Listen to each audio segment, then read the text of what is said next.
दो दिनों से भाजपा चुनाव समिति की बैठक चल रही थी। 2024 के विधानसभा चुनाव को लेकर के आज वो संपन्न हो गई है और बाकी उम्मीदवारों के लिए किस तरीके से कहें, जो प्रदेश भर से नामांकन गए थे, जो नाम गए थे उम्मीदवारों के, उन पर बाकायदा माथापच्ची हुई है। तमाम 90 के 90 जो उम्मीदवार है उन पर माथापच्ची हुई है और बहुत सारे नाम आए थे, कहीं 3 नाम, कहीं 4 नाम अलग अलग विधानसभा क्षेत्रों में। तो उसको लेकर के अब जो तमाम जो चीजें हैं, रिपोर्ट है जो केंद्रीय चुनाव समिति को भेज दी जाएगी। और ये तस्वीरें हम आपको दिखा रहे हैं उसी चुनाव समिति की, कि जहां पर जो है प्रदेश अध्यक्ष बड़ोली जो है वो यहाँ पर मीडिया से बात कर रहे थे। राव इंद्रजीत सिंह ने मीडिया से बात की और नायब सिंह सैनी उन्होंने मीडिया से बात की। तमाम तस्वीरें हम आपको दिखा रहे हैं और किस तरीके से माथापच्ची हो रही थी उम्मीदवारों को लेकर के भाजपा में। कहीं ना कहीं भाजपा भी हताश और परेशान है कि आखिर जिस तरीके की हवा का रुख है उससे कैसे निपटा जाए, क्योंकि एक तरफ जो सांसद है या जो बड़े नेता है वो अपने बच्चों के लिए टिकट मांग रहे थे। तमाम चीजें कहीं ना कहीं जब प्रदेश अध्यक्ष बड़ोली से बात की गई मीडिया ने और ये सवाल किया तो वो भी इस पर भड़क गए कि आपको ये खबरें कहां से आती है, मीडिया में आप ये खबरें चला रहे हैं। राव इंद्रजीत सिंह से भी बाकायदा मीडिया ने बात की। तमाम पहले हम आपको सुनाते हैं कि क्या कुछ वहां पर मीडिया से बात करते हुए कहा इन नेताओं ने। तो ये आपको ये किसने कहा कि अब देंगे हम बढ़ावा? सर मुझे चार नाम रहेंगे। किसने कहा आपको बेटों के लिए मांगिए? किसने मांगी है? कुछ चर्चाएं थी। ये चर्चाएं कौन चलाता है? चर्चा कहीं आई नहीं हमारे आगे। तो सांसदों के बच्चे चुनाव नहीं लड़ेंगे? नहीं, किसी ने मांगा ही नहीं, किसी ने टिकट ही नहीं मांगे। तो लोकसभा में जो चुनाव हार चुके हैं उन कैंडिडेटों पर भी लोकसभा की जब बात होगी, अभी तो लोकसभा आ गई, ये तो विधानसभा का चुनाव है। सर पैनल में जो चार नाम आए हैं वो किस आधार पर लिया गया है? सबसे इम्पोर्टेंट क्या देखा गया उनमें? ये किसने कह दिया 4 नाम आए? अभी क्या कह गए? हाँ तो अलग अलग है, कोई एक फिगर थोड़ा ही है। किन आधार पर लिया गया चार? कैसे सिलेक्शन हुआ? जिस प्रकार की सहमति हमारी चुनाव समिति की बनी है उस सहमति से जो नाम आए हैं उनको रखा क्या है। महिलाओं का प्रतिशत इस बार ज्यादा रहेगा? जरूर है, जरूर युवाओं को भी मिलेगा और महिलाओं को भी मिलेगा। युवा असेंबली होगी इस बार। अब वो जब टिकटों का जब रिजल्ट आएगा आप देख लेंगे, उसमें मिली है। जिनकी कांग्रेस से टिकट कटती है और पार्टियों से कटती है वो आपकी पार्टी में आते हैं, तो क्या उनको टिकट मिलता? जिसकी कांग्रेस से टिकट काट देती है हमें क्या जरूरत है देने की? कांग्रेस ही जिसको नहीं देना चाहती हमें क्यों देंगे उसको? 2 दिवसीय चुनाव संचालन समिति की बैठक थी और काफी नाम भी थे, उनके ऊपर भी अभी तो प्राथमिक तो उसके ऊपर चर्चा हुई है। जितने हमारे पास प्रत्याशियों ने अप्लाई किया था हर नाम के ऊपर चर्चा हुई है और केंद्रीय नेतृत्व से भी उसको भेजने का काम करें। कितने नाम सर पैनल में जो है? 90 के 90 आएंगे, सभी 90 सीटों के ऊपर भारी संख्या के अंदर हमारे पास। कब तक सर पहली सूची आ जाएगी, इसको लेकर क्या कहेंगे? वो बताएंगे जब पहली सूची आएगी। लगभग कितनी सीटों पर मंथन किया गया? सब 90 की 90 सीटों के ऊपर हरियाणा की जो चुनाव समिति है उसने मीटिंग करी, सबने अपने सुझाव दिए, 3-3, 4-4 नाम तय हुए, किसी पे 4, ज़्यादातर 3, और अब वो सारा का सारा चिट्ठा इकट्ठा करके हमारे प्रधान जी केंद्रीय इलेक्शन कमेटी को भेज देंगे, वो फैसला करेंगे। एक लंबी फेरिस्ट है, आखिरकार किस क्राइटेरिया पर पैनल तैयार किया गया है? देखो ये क्राइटेरिया तो यही है विनेबिलिटी का, और कुछ नहीं है। सर सांसदों को चुनाव लड़ा जाएगा पार्टी में? सांसदों को चुनाव लड़ा चेहरों पर क्या भरोसा जताया जाएगा इस बार? ये तो ऊपर वाले बताएंगे, अभी तो एक जगह पे 4-4 नाम गए हैं। तो आपने सुन लिया, हमारे साथ जुड़े हैं एडवोकेट नरेश चौहान जी, जो चुनाव समिति की भाजपा की जो 2 दिन तक ये गुरुग्राम के अंदर जो मीटिंग चल रही थी, माथापच्ची कहीं ना कहीं उम्मीदवारों को लेकर के हो रही थी। और ये पूरे मीटिंग के मायने क्या है, क्योंकि अब केंद्रीय चुनाव समिति को भेज दिया गया है। और इस पर बात करने के लिए हमारे साथ है एडवोकेट नरेश चौहान, जो राजनीति विश्लेषक है, वरिष्ठ पत्रकार भी रहे हैं। उनसे सीधी चर्चा करेंगे, आखिर इसके मायने क्या है, किस नजरिए से वो देखते हैं, आखिर क्यों नहीं अभी फैसला हो पाया, किस तरीके से आखिरी चुनाव के अंतिम दिनों तक टिकटों की घोषणा होगी। चौहान साहब, किस तरीके से देखते हैं? तमाम चीजें आपने सुन ली, बड़ी माथापच्ची हुई है, 3-3, 4-4 नाम आए हैं पर विधानसभा से, किस तरीके से देखते हैं? मोहनलाल जी, हमने पहले भी कहा है, ये सिर्फ एक फॉर्मेलिटी थी। एक नाम संघ का है, आरएसएस का नाम कंसीडर किया गया है। एक नाम राव इंद्रजीत सिंह जैसे क्षत्रप या सांसद उस इलाके के, उनका नाम आया है। एक नाम संगठन की तरफ से आया है और एक नाम जो जनरल परसेप्शन में लगता है कि भाई ये इन तीनों 4-5 नाम उन्होंने खुद कहा है। और जहां तक ये विरोधाभास की बात आप कर रहे हो, आपने मोहनलाल बड़ौली प्रदेश अध्यक्ष का भी बयान सुना, आपने राव इंद्रजीत सिंह का बयान भी सुनवाया, आपने विज साहब का बयान भी सुना, आपने मनोहर लाल खट्टर का भी बयान सुना। सबके बयान एक सुर में नहीं थे, अलग अलग थे। विज साहब ने जबान नहीं खोली कि मैं नहीं बोलूंगा, नहीं बोलूंगा। खट्टर साहब मुस्कुरा रहे थे, उनकी शरारत पूर्ण मुस्कुराहट थी कि ये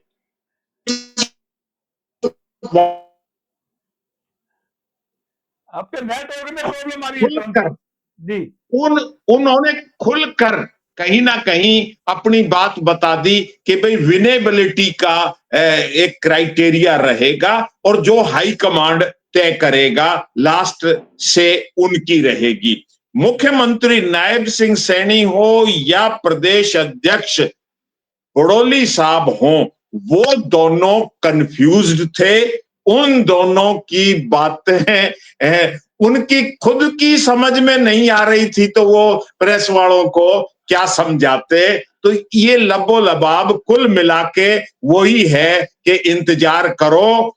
और हाई कमांड में जो हम कह रहे थे कि भाई कहीं ना कहीं हर एक आदमी को लगता है, मनोहर लाल खट्टर को लगता है हाई कमांड मेरी मानेगी, राव इंद्रजीत सिंह को लगता है कि मेरी जो डील, मेरी जो बात चल रही है उनको तवज्जो दी जाएगी।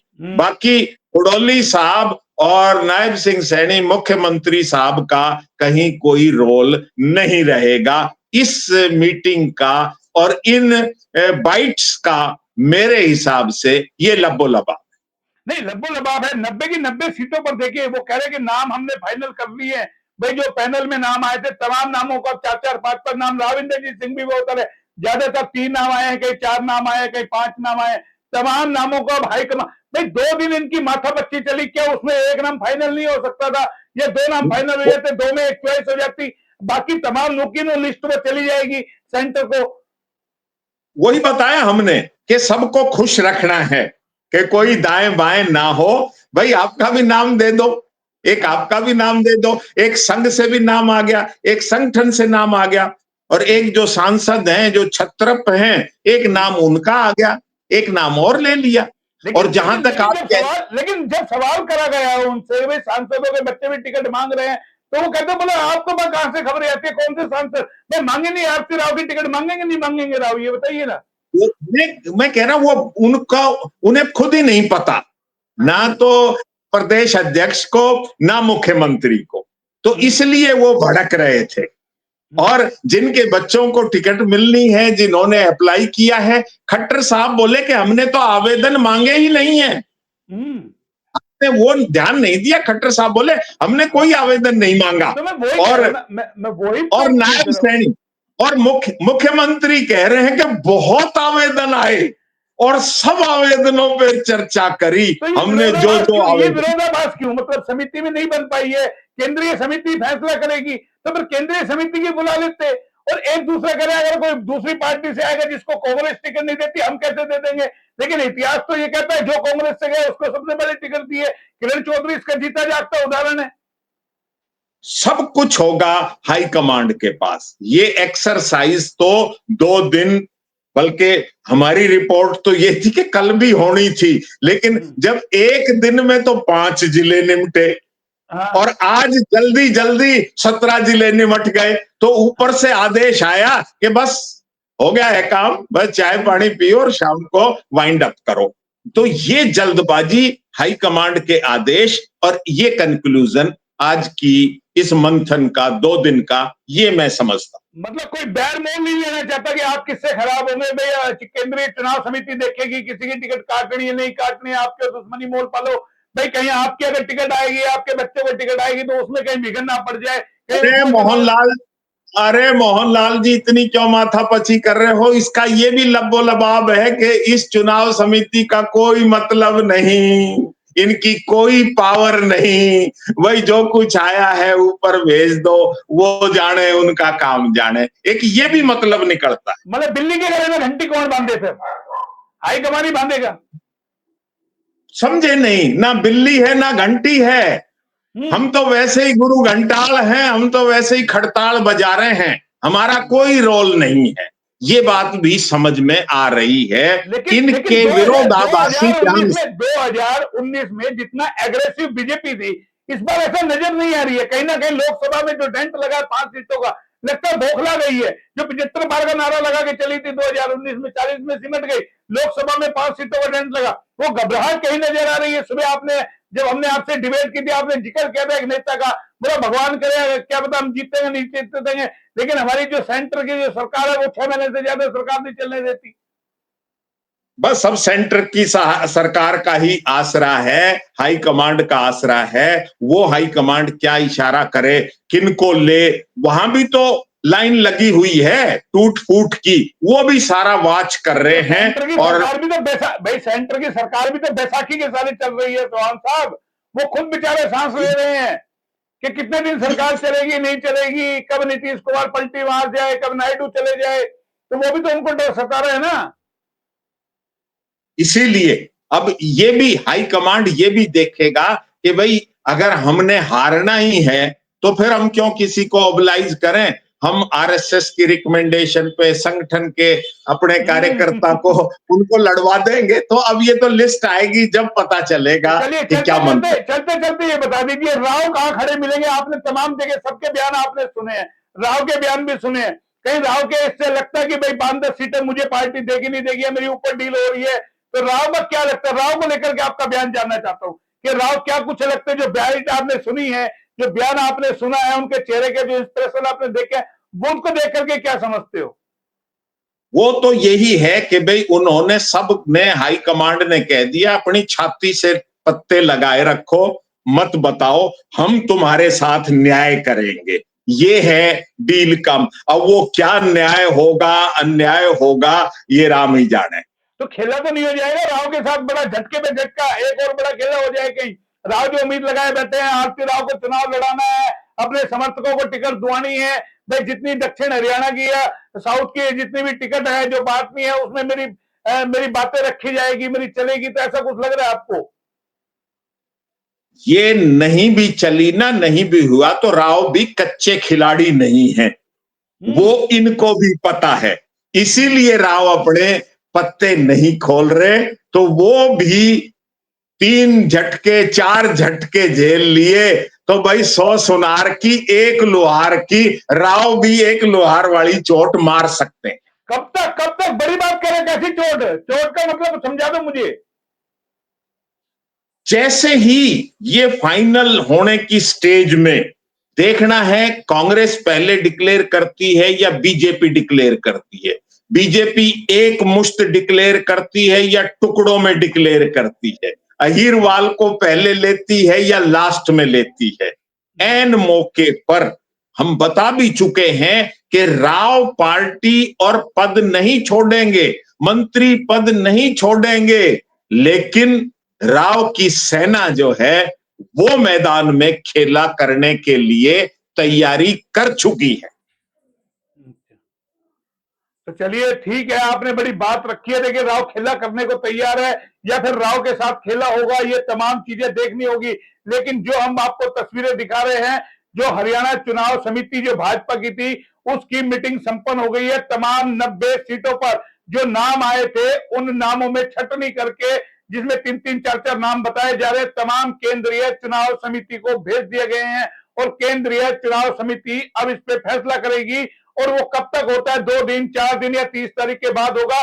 किस तरीके से होगा वो देखना होगा। नरेश चौहान एडवोकेट जी हमारे साथ जुड़े और बड़ी बेबाकी से अपनी बातें रखी, तमाम इस मीटिंग के बारे में बताया कि इसका लब्बो-लुबाब क्या है। जाहिर है कहीं ना कहीं भाजपा हताश है। नामों का पैनल का जो नाम आए हैं उनका निर्णय लेने में कहीं ना कहीं अभी सक्षमता नहीं है। बिल्ली के गले में घंटी कौन बांधे, कौन बुराई ले, ये तमाम चीजें, इसीलिए इन सब नामों को आगे सरका दिया गया है केंद्रीय चुनाव समिति को। फिलहाल चौहान साहब आप मेरे साथ जुड़े, बहुत बहुत धन्यवाद। फिर आएंगे नए अपडेट पे, तब तक के लिए नमस्कार।